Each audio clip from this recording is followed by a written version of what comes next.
Fala galera do Fatiadas, meu nome é João, estou aqui para trazer hoje a minha análise da final da Copa do Brasil, algumas opiniões que eu tenho com base no que a gente tem hoje, dia 29, de informação, de, de fase dos times e tudo mais. Saiu ontem o sorteio dos mandos de campo. O São Paulo vai decidir em casa, vai decidir o jogo no Morumbi, enquanto o primeiro jogo vai ser no Maracanã, com o mando do Flamengo.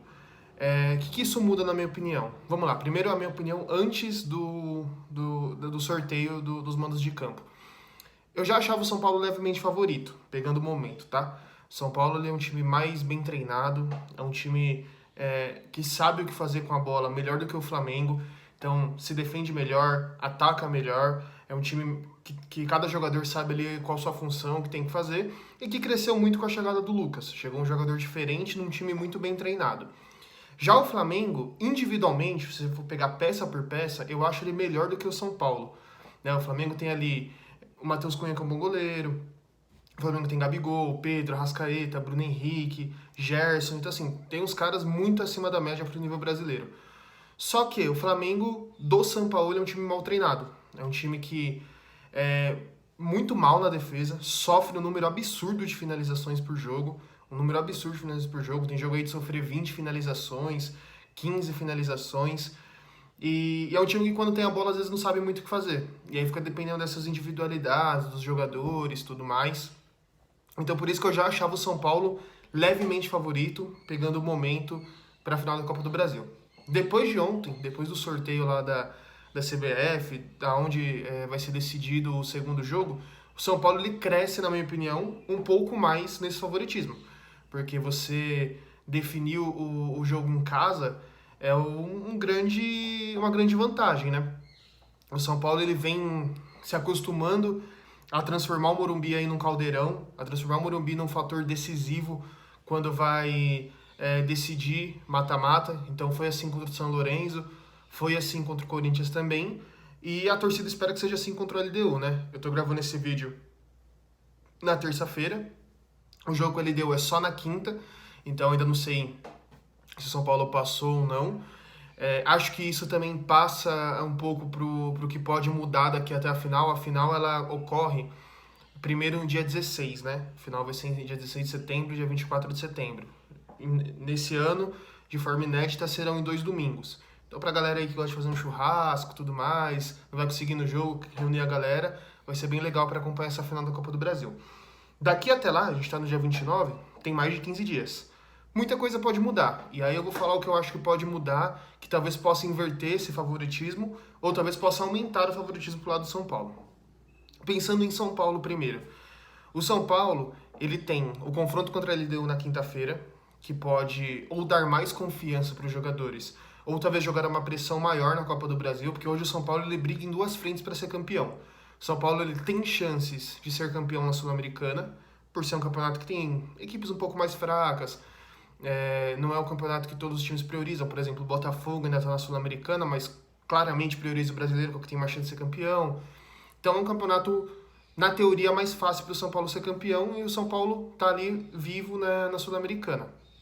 Eu até acho que vai passar da LDU, mas a gente tem que trabalhar com todos os cenários aqui. Então o São Paulo passando da LDU, eu acho que ainda dá mais uma confiança para o São Paulo, mostra mais uma vez a força do Morumbi, entendeu? E aí, sendo eliminado para a LDU, já inverte esse cenário. Joga uma pressão grande para o time do São Paulo, porque aí só vai ter a Copa do Brasil como chance real de título. Já talvez coloque em xeque a capacidade do time decidindo na sua casa, que até o momento, beleza, a torcida tá empolgada porque eliminou o São Lourenço, eliminou o Corinthians, fazendo, principalmente contra o Corinthians, ali um ótimo jogo, até os 30 do segundo tempo, fez um jogo quase que perfeito. Poderia ter matado o jogo e não ter sofrido no final, poderia ter feito 3, 4, 5 gols. Então, assim, até o momento, São Paulo vem com essa confiança de decidir no Morumbi. Vamos ver se isso vai manter depois do jogo contra a LDU. E aí também eu acho que pode pesar contra o São Paulo é a parte física, né? Porque o São Paulo, ele tem mais jogos que o Flamengo, né? Ele tem esse jogo aí da LDU, o Flamengo já foi eliminado da Libertadores. E aí tem a parte física, tem a parte mental. O São Paulo, ele tá a 7 pontos no Brasileirão da zona de rebaixamento.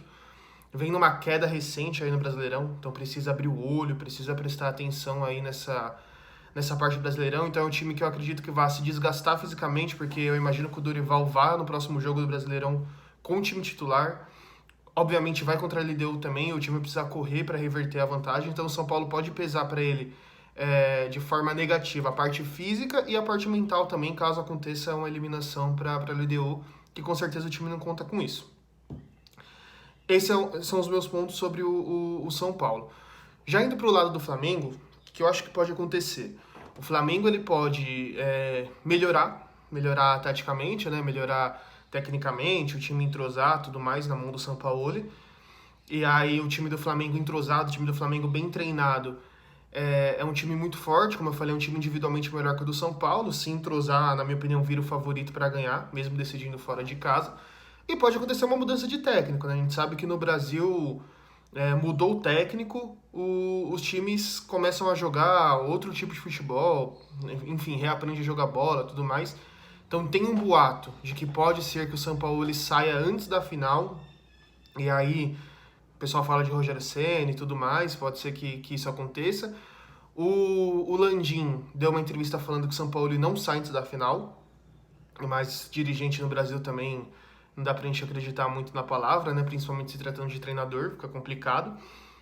Mas é isso, eu acho que o Flamengo ele pode melhorar taticamente e aí ele se torna favorito.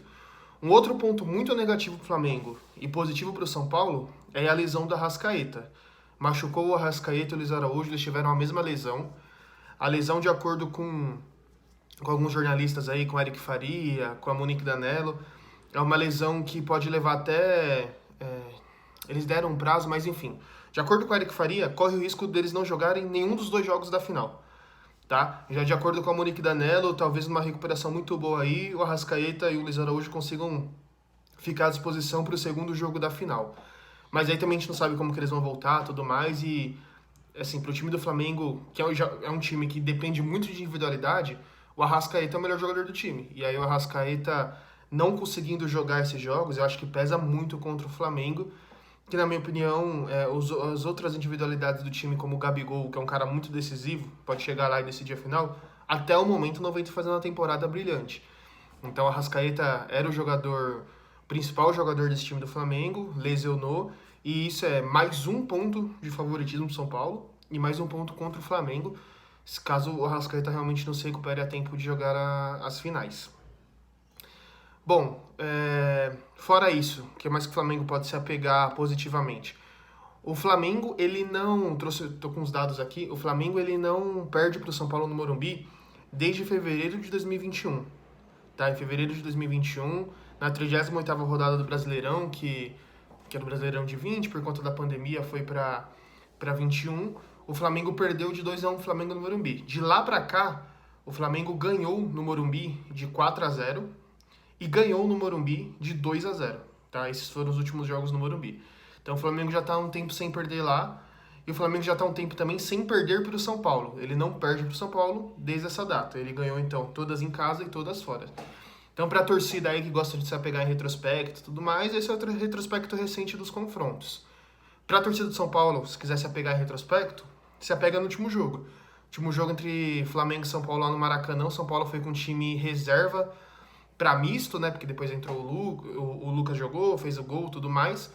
E o Flamengo entrou com o time titular. E o São Paulo não ganhou assim no detalhe. O Flamengo teve um pênalti nos acréscimos, que muitos acharam que não foram, tudo mais, mas assim, teve um pênalti nos acréscimos e empatou o jogo.